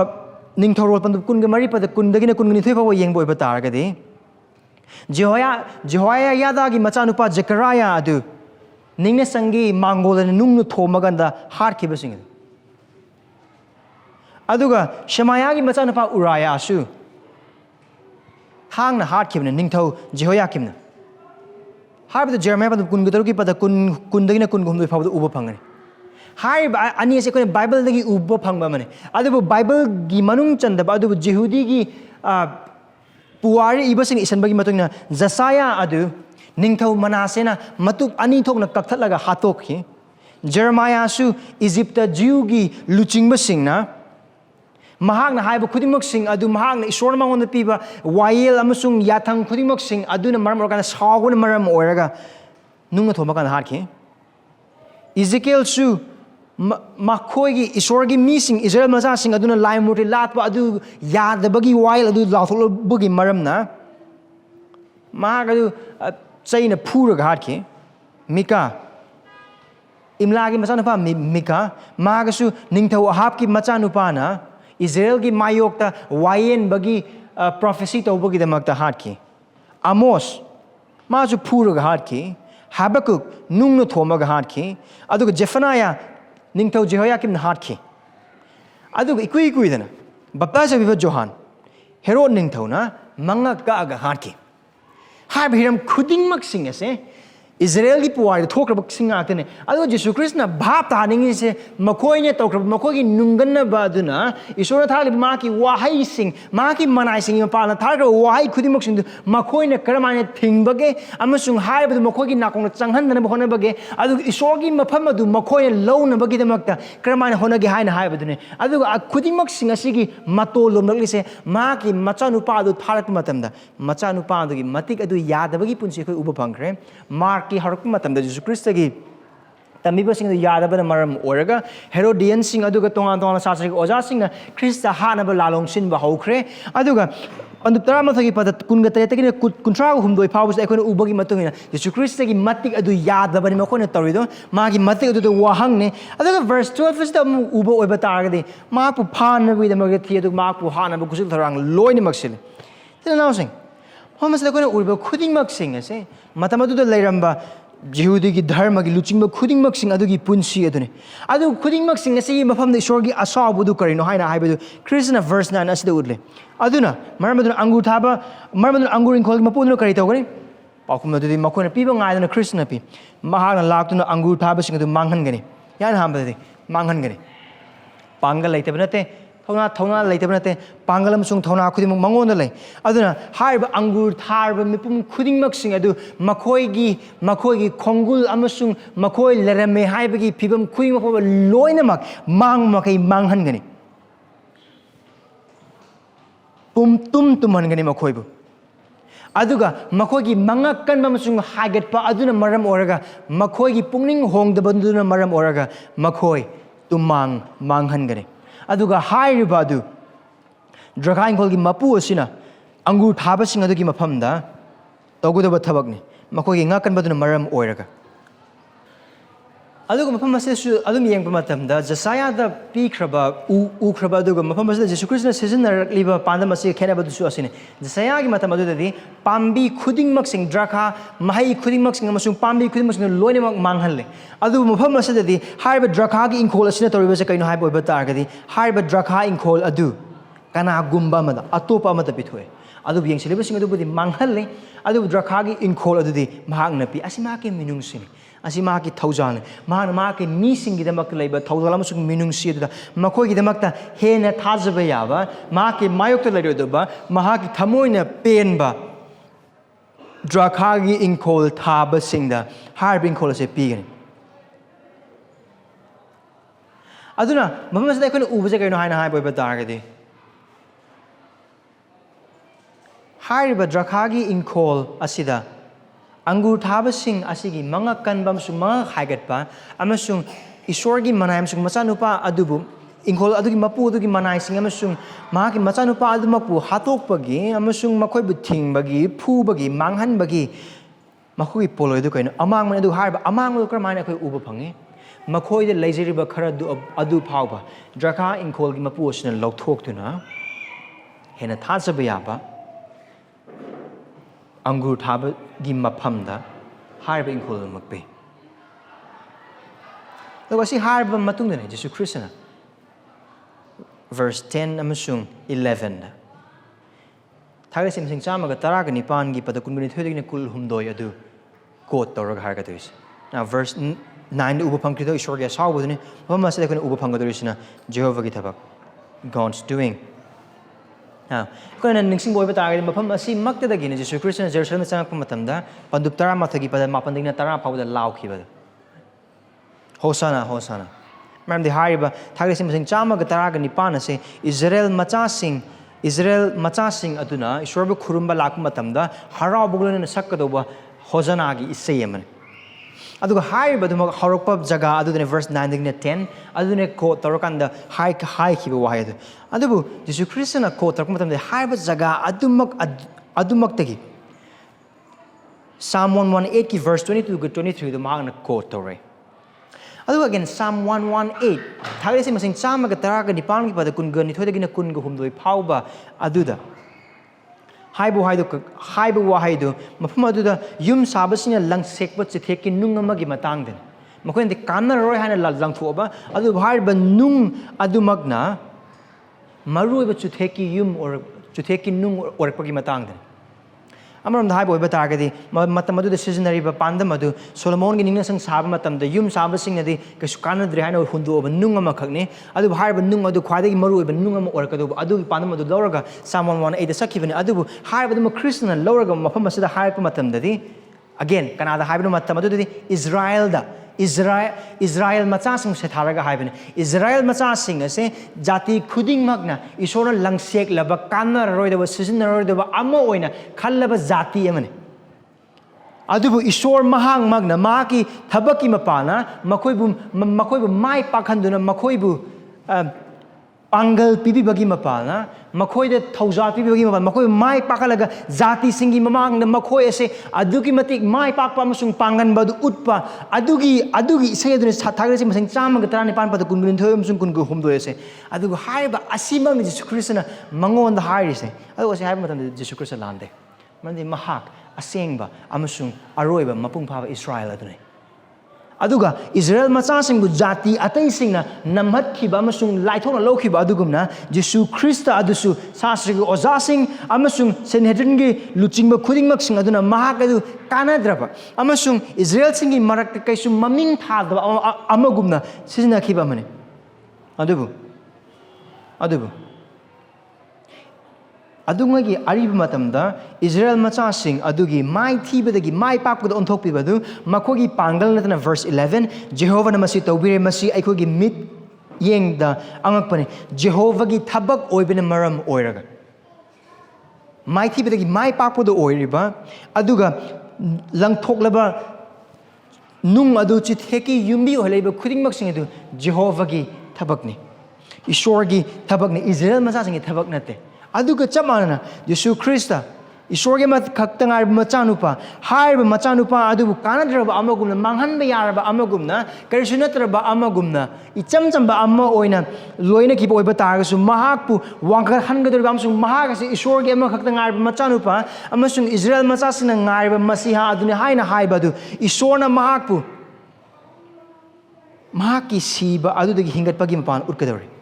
Mam the high of Christa si Karam Israel Machasing Amasung Matamadu Dharma Luching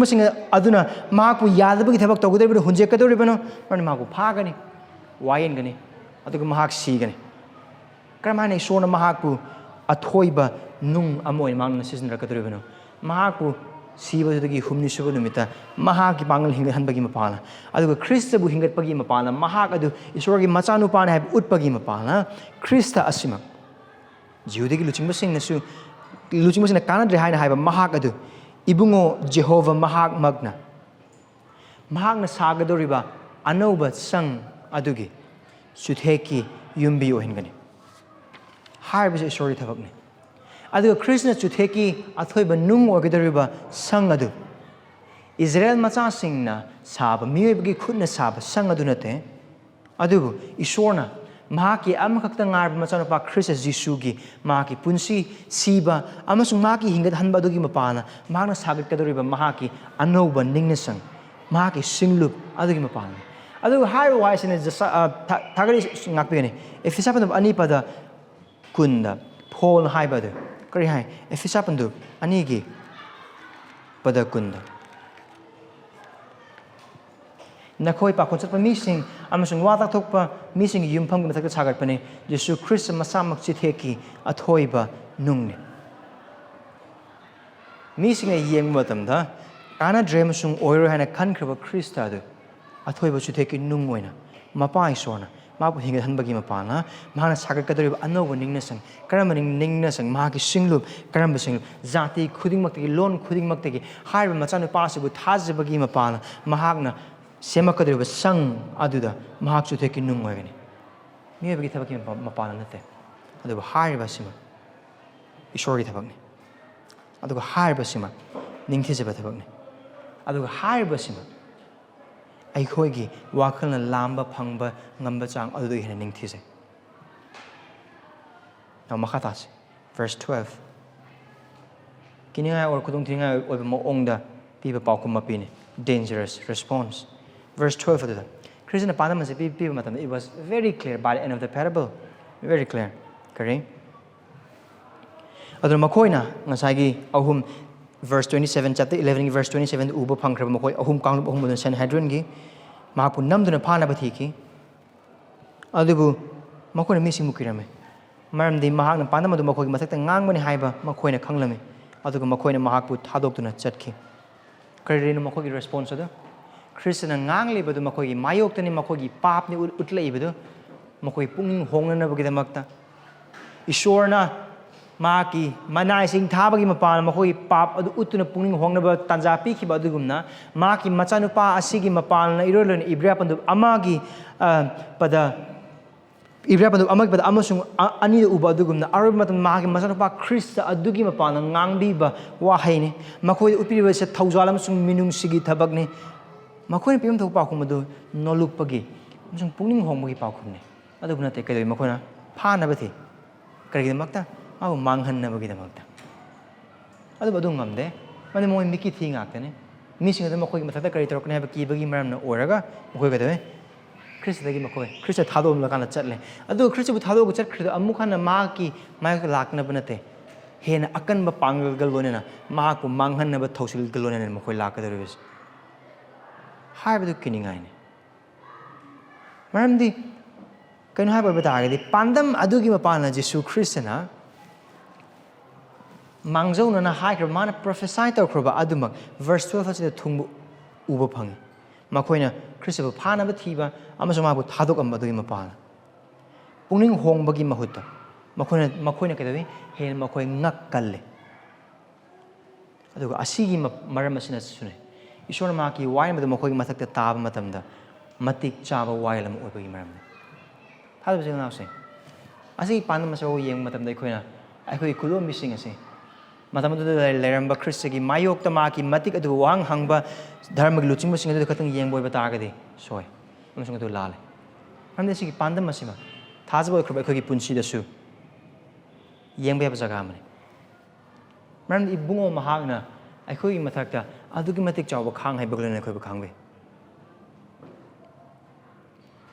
I could put the Tazava Moina, Singluki member Moina, Mapureba Moina, Yumpalabanupi Moina, Mama Moina, Machasing a Moina, Nahasing a Moina.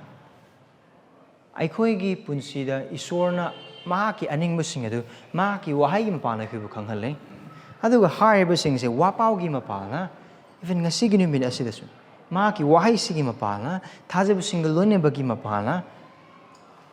adu karigum matamdadi pap adu pap ne haina tauroidabadu tauroidaba amugum hairpagi mapana adu thajabu chilna sung amma ekadagi isor na magi thoujal sung menung sida aikogi pap sing khangan bagi thabak tawe mana magi thawai sing aikogi nungda pina biduna aikogi pap khangan bagi thabak sing tawe aikogi pap sing adu har boi bata aikoi khuding mak sing ase sibel matik char mi sing aikoi ngasi gi numit ase udana ngarang gi numit aduna aikogi aroi bo obe matik char mi sing akane adu ngasi gi numit aikoina mafam asada isor bu khurumna bagi damak ta lak bu phangli ba or mana ningna sang ase gi makha da pham bagi ayab bibi bu khuding mak sing ase ma gi khangai bu gi mapana ne aikogi mahang mi mang na puthok pi ba pap sing lei aikogi punse aikoina pungni hongbon mathau da pap sing lei aduga haiba pap sing khuding mak sing adu ibungo mahakna khanghan biragi se aduga ngasi gi numit wapa je sanongi matam da karigum nang amasung aingonda isorna aikoi punsi gi specific jaga amagi pap sing uti boi bata ga de adu ma ki khangai ba amasung thoujal gi thabak ne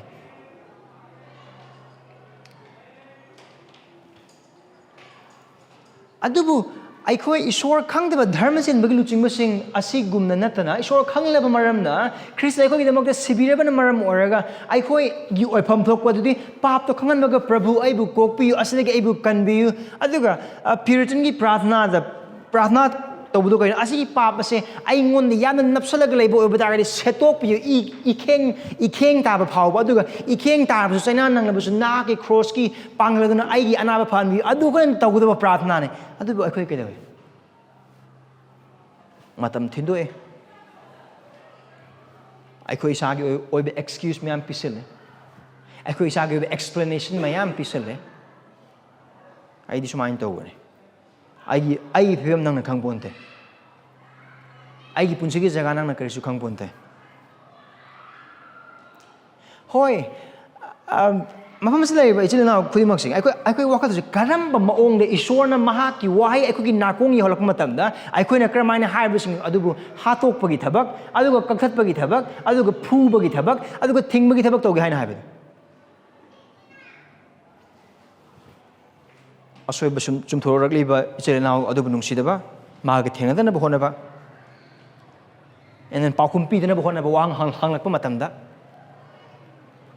or oidaba ma oiba amagumna singthanaba right thawai gi punsi gi matam da hanglakpa matam da aseng bagi di struggle di leiba adu leitaba sa pungning honggadau na habadi yamna mayek sengaba adubu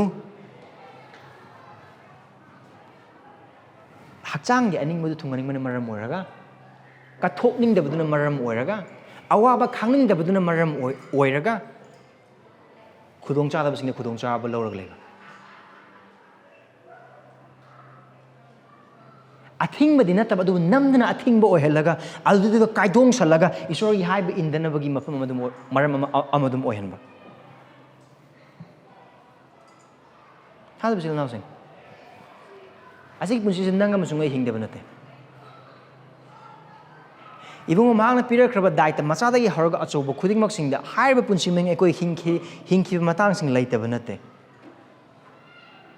adu jesu krishna pandam masigi mapal matam adu lairiba dharma gi luching masing amasung taiba sing adu piriba khusel wahai ase nangam sungai gi damakta sune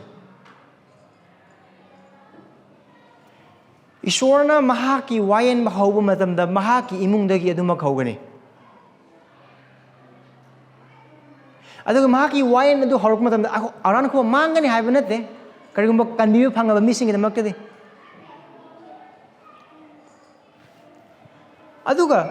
haiba aran ko mang da oiba targasu ahanbu kurin thempandu manga da phol haibo hai adu kaino magi thawai na kanbibi yanaba mahak saitan da pithoko right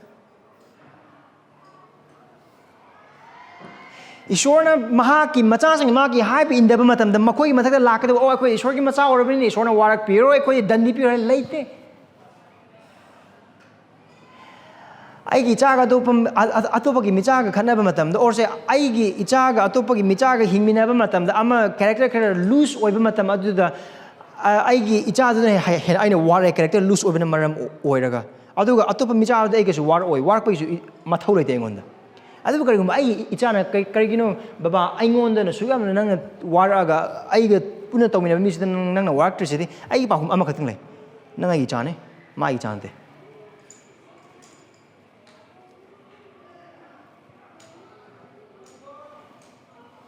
adu jilna sing ai khoi gi iswar se ke thok hanba theli moli de thamdok pa aduga me la hon adu mapa nate macha singbu warakpa watemba amasung mathau tabo iba targadi dandi piba ahakpa dandi piba mapane maramdi mahaki wise karino ai asing bani maram sin nakhoi asing boy adu asing ba adu gi thak adu mahaki asing bani ai khoi yedam sung oi de phamni thada ba sing nate ai khoi gi thaza ba yaba punsi hinga do base ai yedam sung oi tungam sung mang de phamni ba thada ba sil inaw sung sen nate tom nate chawbi nate aduga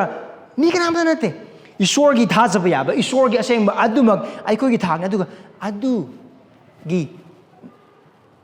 thak adu de hingba du Esorgi aning mani aduga hai base mag ai khoi gi pangla thalopagi maram su nate masana pa pibi kre khoi gi damak ta ai khoi gi damak sibi kre humni subni mi de mag hingda kre adu yo pa ai khoi mag gi thoujal amasung minung sim marang kana khoi de pina bir mag gi thawai ai khoi gi nung de leire aduna ai khoi na mahaki aning ma khuni mak tawna na ba mahaki yathang khuni mak hai in na ba gi pangla amasung apam amasung thamoi do ai khoi de mahak na pina bir ba ngak ne adu phau ba ai khoi na mahaki aning mu to do oi ba tar ga de mafam masala krishna pir ba khusilo wai se nang amasung ai ngon do sun mang ngani mana aduga haiba wai dune phone ahan ba korin thada haiba du nakoi ibungo nakoi chori seng basang ne kana ko mane ibungo mage seng basang adubu manghal labade ibungo na mahakpu manghan ngani thada bi inaw sing asigi khusel wai ase ai khoi line and logum se Isor se tauba ngamde haina khangum se isori hingi nangam sung aina pap tawa kanam tano uda boy batagasu kanam ta nangam sung ai thamoi uda boy batagasu ai ko thamoi gi ihul amasung phim kanam ta na khang de boy batagasu isor na khangi isor na ui isor na tai isor na yingsili amasung isor na adu gi chap chap adu pung hong da matam da pirak adu dandi mahang na thaurang tawraga lei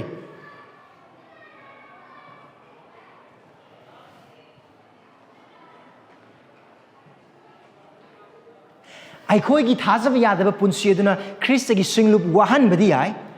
Krista gi singlup sokhan badi ai adu wakal khalaga yengse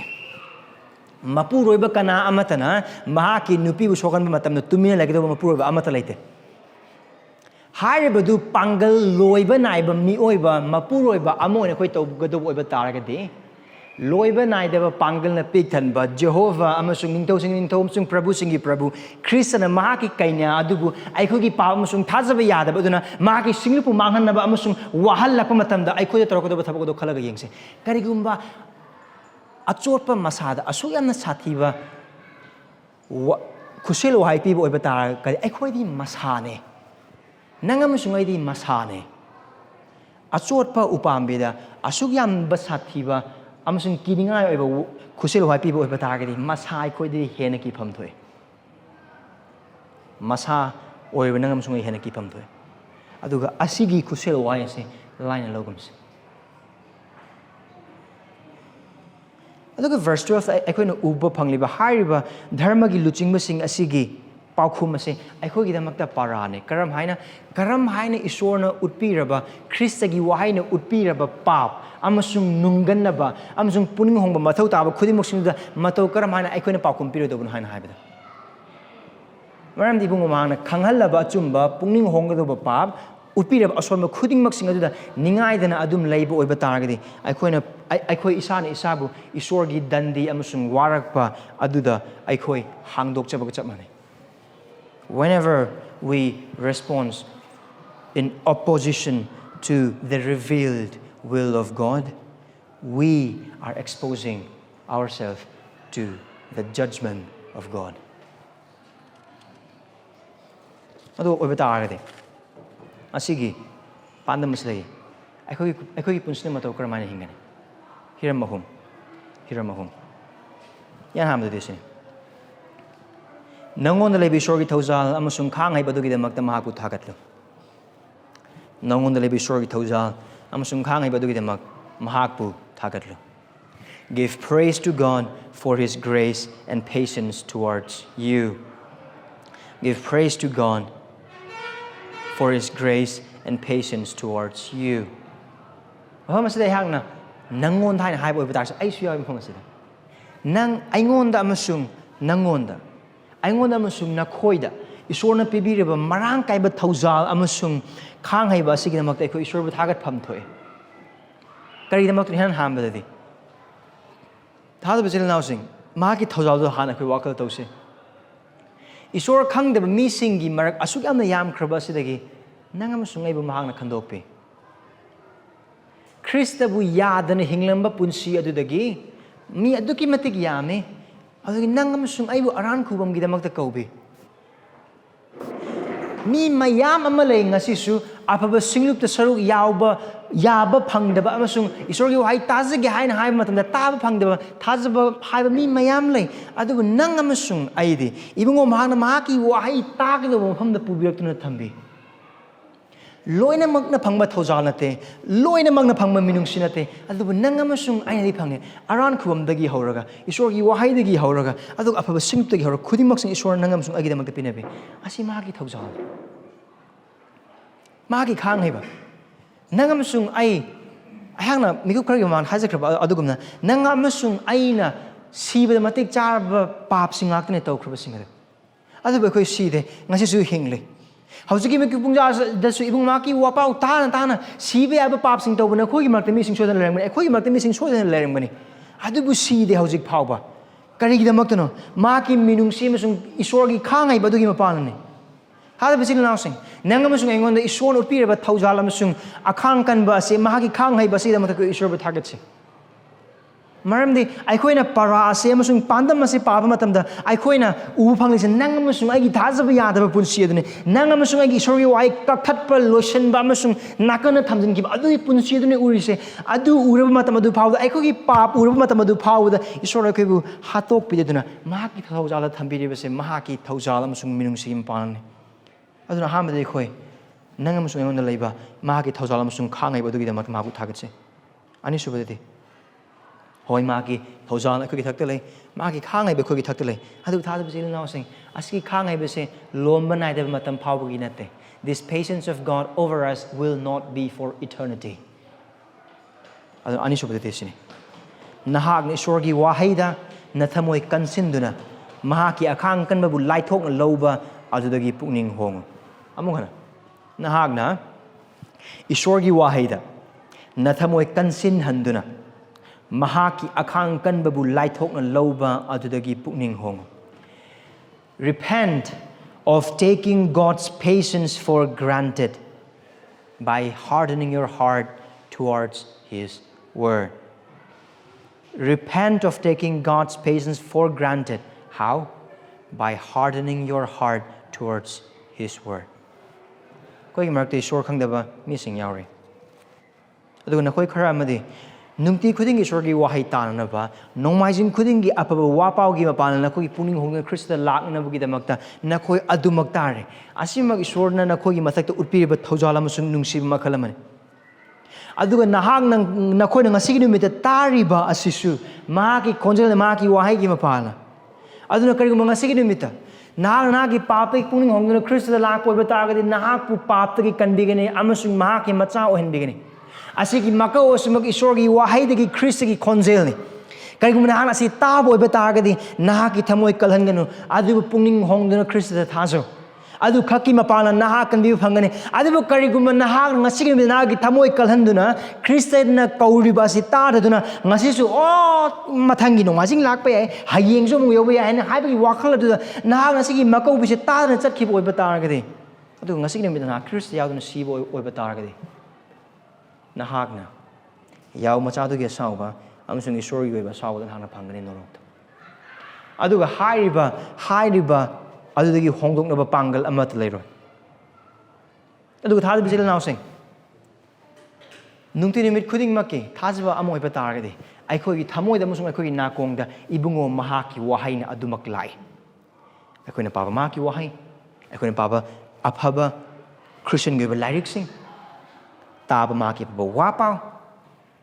thada bisil naw sing wari sanaba hiram khuding mak singda wahang hangnaba matamda soina hingba punsi du soire punging hongo hana har kuma matang adudagidi soina thabak toramgadabadida tawgun Esorgi animba natte haina haiba matang hiram khudimak singda nang amasung aigi nakongda nang amasung aigi thamoida ibungo Mahakki wahai adumak lake adubu akhona sutang ba adugumna haiba adubu thingjenba lotsalaga thamba amasung adubu thawoidan loba adubu kang khamaka da insan kiba kasu thawoi waoidan lokhiba adu matam leiri matam adugi thabak tu da lenba nang amasung adugi mathik yam lei adu ngasim de Esorna pamba se sine adugi puning hongba adudagi puning hongba maramdi aikhoina ibungo Mahakki wahai indaba khudimak aikhoigi thamoi mangolomda kansinbane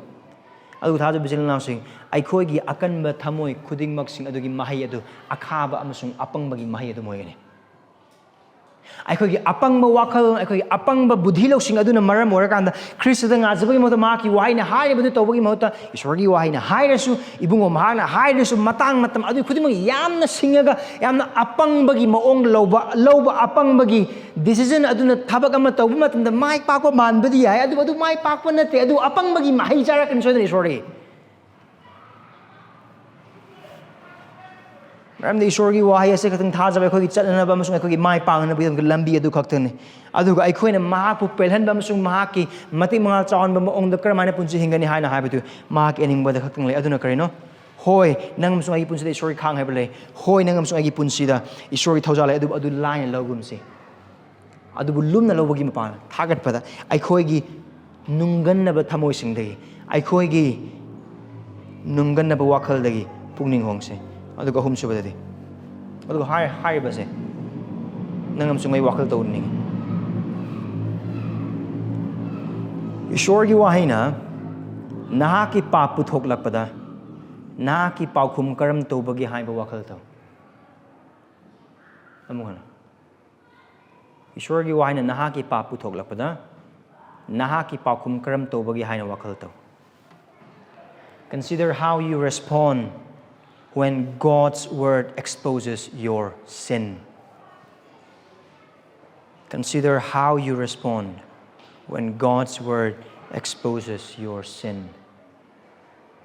Aikoi yam nai Esorgi waheina pap khanglak matamda yamna adugi thawde yan nemtha laga adugi khudong thibdo yamne yani phani adu to aikoi yam nai adu ngasi kin numidati mafam asde Krishna pi khriba kusel waise aseng mak thok da wam sung thok po kusel waine adu asimang nangam sung aigi parane aikoi da piba aseng mak kusel waine adu asi kusel wahai asimak aikoi na lumna lodo bo ibada aikoi gi punsi da thokani adu nangam sung aina ibungo Mahakki waheina nangam sung agi pap ulak matam da karamai ulak ne adu da wapau taba matam da wapau da pi khriba application adu gi mapana atan bagi pap oigera thausadabagi pap oigera aduga yum palaba nupa amoin Esorgi imung adubu thajabiyana chingdabagi pap oigera nupibu nungsidabagi pap oigera nupagi makha pondabagi pap oigera haiba indabagi pap oigera luchingbasingi makha pondabagi pap oigera aduga amana amabu hantanengbagi pap oigera luchingbana haibana yamna wang louba member na haibana karimta lumna loudaba yang louba tawrusi aba tawrubasu yabagumna khanba hoi du hoi oidaba mai hoi harga mai thabak toba mai harga hoi thabak toba adugi pap ama hekta oigera aduga Esorna senga lainabagi damta haiba punsi adu hakchangi ngahaki apamba napal aduga chauthokpa apangba adugi nathain dum hingbagi punsi adu oigera aduga pirekraba khusel wai khudingmak sing aduda nakong lonemak thangatlaga punsi lonemak kathoklaga asidagi pukning hongyana adugi paptudagi chenthokpugi mota hena chensenbagi punsi dum hingbo oigera adugi Esorgi wai yatang se tab matamda hoi tab matamda yam lai adu hing matamda yam luni adugi wakhal du lum leiraga haib ingadauba adugi step amata lokhatabida thajabagi khongthang thanggadauba amata thangdabida kanano mana thangbirakpa kanano mana tawbirakpa ai punsida automatically oirakadu amagumna dum ngairaga lebagi pap oigera adugi pap sing Esorgi waheina Mahakki wahaigi mapalna thajab ichil naw sing mapalna aduga atopa thajab ichil naw warning torpagi mapalna aduga pap adu puthorakpagi mapalna hakpa matamda karam haina nangam sung aina paokhum piris aduda ngakkan bagi paokhum la karam haina pine hoi puni hoi prahado or amadana nang kai natil ai ngonda hain nang ai gi mong khangbra nang kana ngonda or amana mapanadi yamna taba manba ꯑꯗꯨꯒꯤ ꯌꯥꯝꯅ ꯂꯧꯁꯤꯟ ꯃꯥꯟ ꯑꯗꯨ ꯃꯅꯨꯡꯗ ꯇꯧꯖ ꯁꯥꯏꯁꯤꯡ ꯃꯁꯥ ꯈꯔ ꯌꯦꯡꯉꯗꯤ ꯐꯗꯧꯅꯤ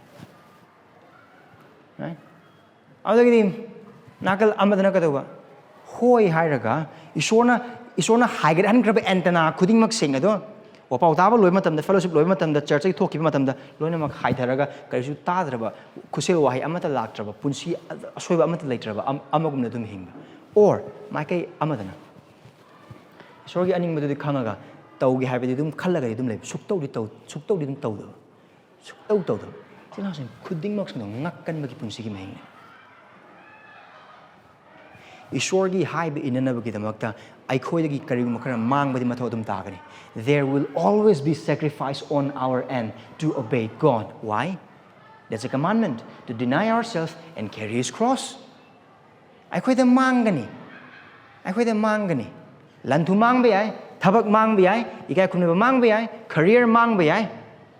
ꯆꯥꯛꯂꯨꯛ ꯑꯃ ꯃꯥꯡꯕ ꯌꯥꯏ, or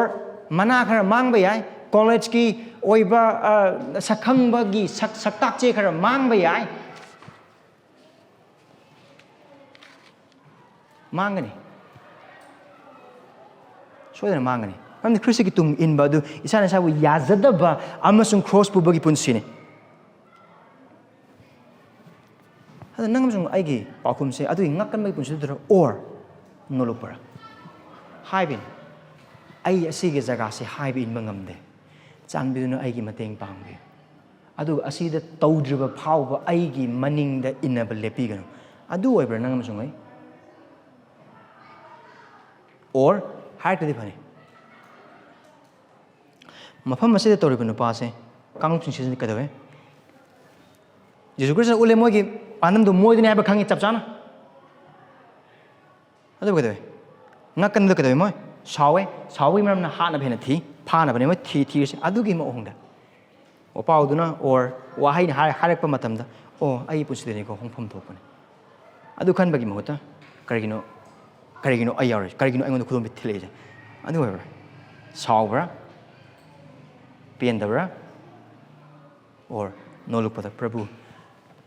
ꯑꯩꯒꯤ ꯊꯥꯖꯕ ꯐꯥꯠꯇꯕꯗ ꯃꯇꯦꯡ ꯄꯥꯡꯕꯤꯌꯨ. ꯄꯥꯞ ꯆꯦꯟꯕ ꯑꯩꯒꯤ ꯄꯨꯟꯁꯤꯗ ꯅꯪꯒꯤ ꯊꯧꯖꯥꯜ ꯎꯠꯄꯤꯌꯨ. ꯄ꯭ꯔꯚꯨ ꯑꯩ ꯅꯪꯒꯤ ꯍꯥꯏꯕ ꯏꯅꯤꯡꯉꯤ. ꯑꯩꯒꯤ ꯑꯇꯟꯕꯅ ꯉꯝꯗꯦ. ꯑꯩꯒꯤ ꯇꯧꯅꯤꯡꯗꯕꯁꯤꯅ ꯉꯝꯗꯦ. ꯑꯩꯒꯤ ꯍꯥꯏꯅꯤꯡꯗꯕꯁꯤꯅ ꯉꯝꯗꯦ. ꯑꯩ ꯅꯪꯒꯤ ꯋꯥꯍꯩ ꯂꯥꯏꯊꯣꯛꯅ ꯂꯧꯕ ꯃꯇꯝꯁꯤꯡ ꯂꯩ. ꯑꯩ ꯅꯪꯒꯤ ꯅꯆꯥꯁꯤꯡꯕꯨ ꯍꯟꯊꯅ ꯌꯦꯡꯕ ꯃꯇꯝꯁꯤꯡ ꯂꯩ. ꯑꯩꯒꯤ ꯃꯤꯠꯃꯥꯡꯗ ꯃꯤꯆꯪ ꯃꯤꯈꯥꯏ ꯅꯥꯏꯕꯒꯤ ꯄꯨꯟꯁꯤ ꯂꯩ. ꯑꯗꯨꯒ ꯍꯥꯏꯔꯤꯕꯗꯨ ꯂꯨꯆꯤꯡꯕꯒꯤꯅ ꯇꯥꯕ ꯑꯗꯨꯒ ꯑꯇꯩꯒꯤꯅ ꯇꯥꯗꯕ ꯃꯇꯝ.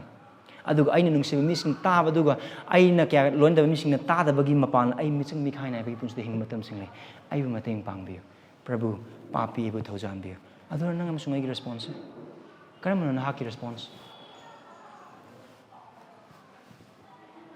ꯊꯥꯖꯕ ꯏꯆꯤꯜ ꯏꯅꯥꯎꯁꯤꯡ, ꯉꯛꯀꯟꯕ ꯅꯠꯇꯅ ꯅꯣꯂꯨꯛꯄ ꯑꯣꯏꯕ ꯇꯥꯔꯒꯗꯤ ꯑꯁꯥ ꯂꯩ ꯑꯗꯨꯗ. ꯏꯁꯣꯔꯒꯤ ꯋꯥꯌꯦꯜ ꯂꯩꯔꯣꯏ. ꯏꯁꯣꯔꯒꯤ ꯗꯟꯗꯤ ꯂꯩꯔꯣꯏ. ꯑꯗꯨꯕꯨ ꯃꯍꯥꯛꯀꯤ ꯊꯧꯖꯥꯜꯒꯤ ꯑꯊꯨꯝꯕ, ꯃꯍꯥꯛꯀꯤ ꯀꯣꯛꯄꯤꯕꯒꯤ ꯄꯥꯡꯒꯜ ꯑꯃꯁꯨꯡ ꯃꯍꯥꯛꯀꯤ ꯅꯨꯡꯁꯤꯕꯒꯤ ꯊꯕꯛ ꯑꯗꯨ ꯃꯔꯥꯡ ꯀꯥꯏꯅ ꯄꯨꯟꯁꯤꯗ ꯎꯕ ꯐꯪꯒꯅꯤ. ꯑꯗꯨꯅ ꯀꯔꯤꯅꯣ ꯅꯪ ꯑꯃꯁꯨꯡ ꯑꯩꯉꯣꯟꯗ ꯏꯕꯨꯡꯉꯣ ꯃꯍꯥꯛꯀꯤ ꯋꯥꯍꯩꯅ ꯍꯥꯏꯔꯤꯁꯦ? ꯄꯨꯛꯅꯤꯡ ꯍꯣꯡꯉꯨ, ꯅꯠꯇ꯭ꯔꯕꯗꯤ ꯅꯍꯥꯛ ꯃꯥꯡꯒꯅꯤ. ꯄꯨꯛꯅꯤꯡ ꯍꯣꯡꯉꯨ, ꯅꯠꯇ꯭ꯔꯕꯗꯤ ꯅꯍꯥꯛ ꯃꯥꯡꯒꯅꯤ. ꯄꯨꯛꯅꯤꯡ ꯍꯣꯡꯉꯨ. ꯑꯗꯨ ꯑꯣꯏꯔꯕꯗꯤ ꯅꯍꯥꯛ ꯏꯁꯣꯔꯒꯤ ꯑꯐꯕ ꯃꯍꯥꯎ ꯇꯪꯒꯅꯤ. ꯄ꯭ꯔꯥꯔꯊꯅꯥ ꯇꯧꯁꯤ. ꯑꯩꯈꯣꯏꯒꯤ ꯏꯄꯥ ꯑꯃꯁꯨꯡ ꯏꯁꯣꯔ, ꯅꯍꯥꯛꯀꯤ ꯋꯥꯍꯩ ꯑꯁꯤꯅ ꯑꯩꯈꯣꯏꯒꯤ ꯉꯛꯀꯟꯕꯁꯤꯡ ꯑꯃꯁꯨꯡ ꯑꯩꯈꯣꯏꯒꯤ ꯅꯨꯡꯒꯟꯅꯕꯁꯤꯡ ꯑꯗꯨ ꯎꯠꯂꯤ. ꯄ꯭ꯔꯚꯨ ꯑꯩꯍꯥꯛꯀꯤ ꯅꯨꯡꯒꯟꯅꯕ ꯑꯃꯁꯨꯡ ꯑꯄꯪꯕꯁꯤꯡꯗꯨ ꯎꯠꯄꯤ.